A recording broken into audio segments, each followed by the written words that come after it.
Hey, what's ready? Welcome back to News Toast, and Xbox may have actually got some good news in terms of its pricing, or at least some people believe there is some potential here with this new update. And I mean, hey, this generation truly has been crazy with all of the different price hikes, so when we hear about a potential decrease, or maybe just a reasonable price for next generation consoles, then yeah, that's pretty big news. So we're going to get into all of that today, and then also a beloved AAA franchise that could return in a very interesting way. So make sure to stick around for all of that, but first, I do want to thank my supporters on Patreon and on YouTube memberships. Thank you just so much for what you do, and you will receive this video through early access.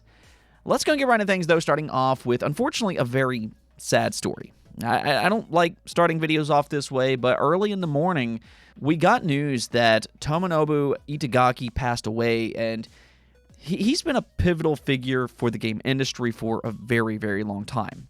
In fact, I grew up playing some of his games like Dead or Alive and Ninja Gaiden, and actually Dead or Alive was among my favorite fighting games as a kid growing up. I used to play Dead or Alive 2 on the Dreamcast, out of all things, with my family quite a bit. It was just such a fun game, and I have a lot of fond memories of playing it.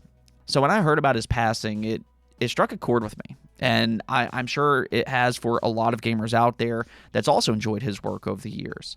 So from all of us gamers who enjoyed his work, seriously, we do thank you, and just rest in peace. Now, I'll try to be upbeat for the rest of this video, but I wanted to touch up on that because he deserves to be honored and remembered for all of the wonderful moments that he's created for us gamers. On to the next topic, though. We did get another discovery for Pokemon Generation 10 as a part of the recent leak. It does appear that it will once again be turn-based, which, I mean, honestly, I think that is a must for the mainline series. I do understand that there is some pushback for that online, but let me just explain my opinion on this. I view the situation very similar to the Final Fantasy franchise. Square Enix pushed Final Fantasy to be more action-driven because there was this unproven belief that action would reach more fans, but lo and behold, that's not actually what happened. Instead, all that really did was alienate their already established fan base. And the exact same thing would happen to the Pokemon series as well if they transitioned it over to being more action-driven. If you just look at Scarlet and Violet, that game sold 25 million copies on the idea that it is turn-based. And there is a reason for that. That's what the Pokemon franchise was built on, it's what's expected, and it's what is loved by fans. In fact, Pokemon has a big competitive scene that completely centers on its turn-based combat. So no, I don't think that it can simply be changed to a more action-based system. That, however, is where the Legends series can thrive. That series can be more of the experimental series with its combat and things like that, but I also wouldn't expect it to be bigger than the mainline entries anytime soon. And there is a reason for that, despite some people pushing for that more action-driven approach. What the Pokemon series truly needs is a hard mode, because a lot of their fans are now grown adults. Oh, and here's a bit of a surprising story. Apparently, Quantic Dream is working on a competitive multiplayer game. Yeah, this is the same studio behind games like Heavy Rain and Detroit Become Human. And the thing about those games is that they're basically interactive adventures. In other words, the gameplay itself isn't really the main attraction, but rather it's the stories and the player agency. You choose how the story plays out. And I bring all of that up because a multiplayer game prioritizes pretty much the polar opposite. It is a solely gameplay-driven experience, but, you know, this is kind of the new trend. A lot of these single-player first studios are dipping their toes into multiplayer live service projects. They want that cash cow for their studio, but as we've seen time and time again, they pretty much always fail. So I can't sit here and say that I have a lot of confidence in whatever they're working on, but what I will say here is that I don't hate it that they're doing this. And the reason I say that is because they are still working on single-player games as well. They did mention that they're still working on Star Wars Eclipse, and I mean, as long as this side project doesn't detract from what they're truly good at as a studio, then I think experimenting is perfectly fine. Now, at the same time, yes, Quantic Dream could probably have put these resources on a different project that likely would have been safer for them, but it seems like they're taking a chance, and even though my confidence level is low, I still can't fault them for that. So, I mean, we'll see what happens.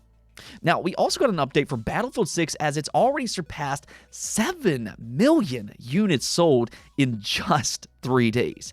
Yeah, that is absolutely crazy, and this is actually a new record for the Battlefield franchise. Battlefield 6 is now the fastest selling entry, which is very impressive for a very successful franchise as a whole. This really tells me two different things, though. One is that Battlefield is truly back. I mean, for the most part, fans do seem to be enjoying it, and that says a lot after the last couple of releases wasn't exactly received all that well. So they are trending in the right direction, which takes me to point number 2.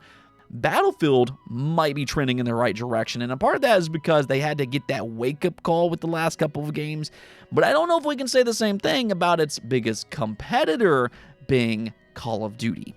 And I bring that up because earlier this year, Activision reportedly said that they weren't worried about Battlefield 6 because Call of Duty is too big to fail.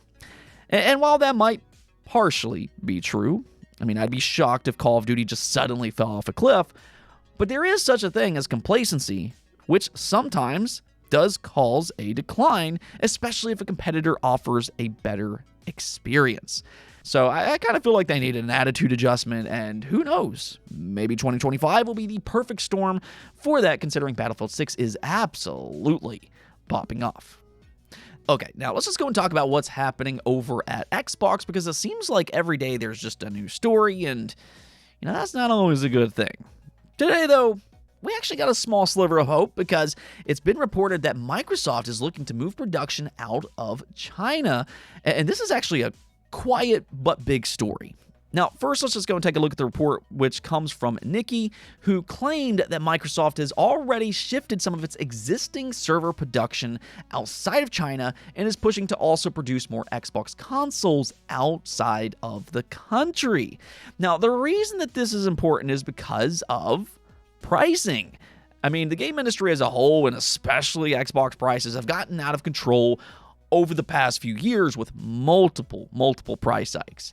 Now, Microsoft has repeatedly blamed macroeconomic conditions for those price increases, and that's also important to keep in mind just because that points to multiple different reasons behind their decision rather than it just being a singular reason.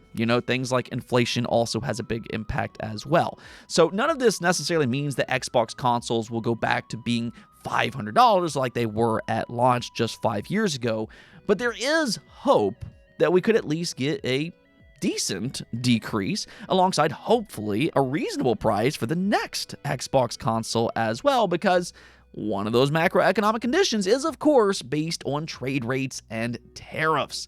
And as we all know, there's one country that has specifically been very volatile in terms of trade tensions, and that is, of course, China. I mean, it changes by the day, but we've heard about 25% tariffs all the way up to 150%. So like I said, it's a very volatile situation, and that's rough for any product line that's manufactured in China. That can impact pricing quite significantly based on how the company wants to approach their own individual situation. One way companies can handle it, though, is to move production to a cheaper place. As an example, years ago, Nintendo moved a lot of their production over to Vietnam for similar reasons. So it kind of sounds like we could maybe see something similar for Xbox, and that could be felt by fans if they truly do that. All right, now one more thing before we go, though, and this might be more hopium, but we are now hearing about a potential Dead Space 4 made by the original co-creator, Glenn Schofield. Yeah, this is actually a thing because of the EA acquisition. If you remember right, a few weeks back, we talked about the idea that EA could sell off some of their franchises to lower their $20 billion debt. And apparently, that is something that has caught Glenn Schofield's eye. In an interview with IGN, he said that I have quite a few ideas that I'm ready to go with, and one of them is Dead Space 4. The fact that EA just got bought, I think there's an opportunity. I'm already making calls. We'll see. I don't know where EA's head is right now. I don't think they made money on the Dead Space remake. Dead Space needs to be adapted to different mediums, movies, TV series. It would be great. But I am more optimistic since the sell of EA because somebody new could buy the Dead Space IP. So there it is. I mean, clearly, he already has more ideas than EA has been willing to do over the past decade plus. I mean, the only thing that they've tried to do is the Dead Space remake, and unfortunately, we got news last year that they did not greenlight a Dead Space 2 remake. So by this point, it's basically a dead franchise under EA, and that's why I think he should be optimistic about a potential sell-off. I mean, truthfully, it's just kind of rotting away under EA as is, whereas it could really have a big future under a different studio or a publisher. I mean, he's talking about films and everything, which, I mean, I think there's actually some potential there for a series like this. I mean, that's not to say that it's what I'd personally be the most excited about, but I definitely think that Dead Space deserves a better future than it currently has. And the fact that he's already making calls, yeah, I'd say that's a pretty good sign for fans.